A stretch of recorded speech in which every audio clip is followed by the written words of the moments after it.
Today, we've got an absolutely wild story for you.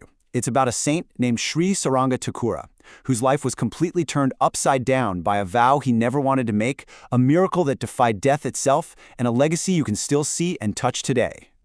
So let me ask you something right off the bat. Imagine you've dedicated your entire life to solitude, to being alone. You have zero interest in taking on students. But then, you're forced to make a promise. And that promise puts you face to face with your very first disciple, who happens to be, well, a corpse. All right, so let's set the scene. Our main character is this guy, Śrī Ṭhākura. Now, he was a big deal, a really exalted associate of the famous saint Śrī Chaitanya Mahāprabhu. His whole life was just this deep, intense spiritual focus, living by himself out in a place called Dvipa, right on the banks of the Ganges. And here's the thing about him, and this is kind of the core of the whole story. He was incredibly powerful, spiritually speaking, but he had one firm rule: no disciples, ever. He was worried that teaching and managing students would mess with his bhajan, his personal, deep, devotional practice. He just wanted to be left alone. But you know how it is. His own teacher, Mahāprabhu, saw all this potential and kept nudging him, saying, "Come on, you've got to share what you know." So finally, Śrāṅga caves. He makes this fateful vow, probably just to get him to stop asking. "All right, fine. Tomorrow morning, the first person I see, I'll make them my disciple." He must have thought, how hard can that be? Oh, he had no idea what was coming. Okay, but before we find out what happens with that vow, we need to take a quick detour. Because to really get a feel for the kind of power we're dealing with in this story, you have to hear about this other miracle. It's all about a tree that basically came back from the dead. Now, this wasn't just some random tree in the forest. You got to understand this concept of a kalpa-vriksha. In Hindu mythology, it's a divine, wish-fulfilling tree, a direct link to getting your prayers answered. And, as you're about to see, Śrāṅga's favorite tree was about to get a major, major upgrade. So the story goes, Mahaprabhu drops by for a visit one day and sees that Śrāṅga's beloved bakul tree is, well, it's toast. It's completely withered, looks totally dead. He turns to Śrāṅga and asks, "So, what are you going to do?" And Śrāṅga's reply is just pure faith. He basically says, "Without your mercy, Prabhu, this tree is a goner." So what does Mahaprabhu do? He just walks right up to the tree and gives it a hug, an embrace, and bam! In that instant, the tree just explodes with life. We're talking fresh green leaves, fragrant flowers, the whole deal.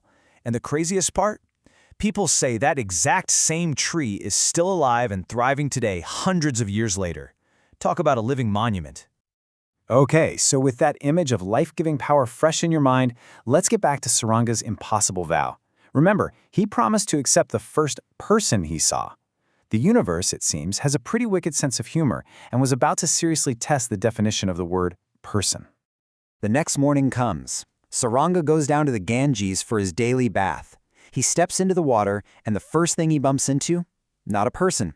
It's a corpse, floating down the river, and it literally touches his feet. Just then, Mahaprabhu, who's been watching this whole thing, calls out, "Śrāṅga, do it! Say the mantra in his ear." So he does. He leans down, whispers the sacred words, and the dead boy's eyes snap open. He's alive, and he says his name is Murāri. So what's the backstory here? This boy, Murāri, had been bitten by a snake and died. And get this, it happened on the very day he was supposed to have his sacred thread ceremony. Because he was so young, the local custom wasn't to cremate him, but to place his body on a banana raft and let it float down the holy river. You can just imagine when word gets back to Murāri's parents that their son is somehow alive, they come running. They're ecstatic, ready to take him home. But Murāri refuses. He says, "Nope, I will remain in the service of he who has given me life again, for I am indebted to him." He dedicates his entire second chance at life to Śrāṅga Ṭhākura. So, what happens to a boy who is literally raised from the dead and initiated by a powerful saint?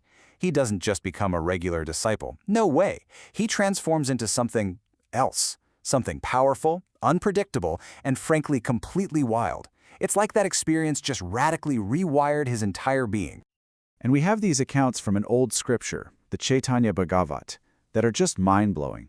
This was not some quiet, meditative devotion. Murāri's spiritual ecstasy was fierce. The text says he would go into the forest just to chase tigers, sometimes even jumping on their backs. He'd find a python and just let it chill on his lap.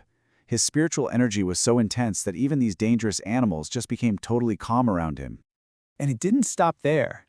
He was so absorbed in this inner bliss that he'd often forget he even had a body. It's reported that he could stay underwater for 2 or 3 days at a time and be totally fine.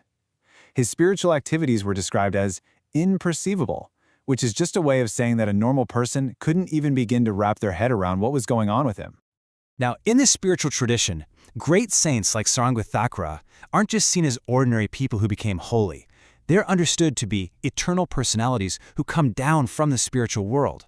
So that begs the question, who was Śārṅga Ṭhākura really?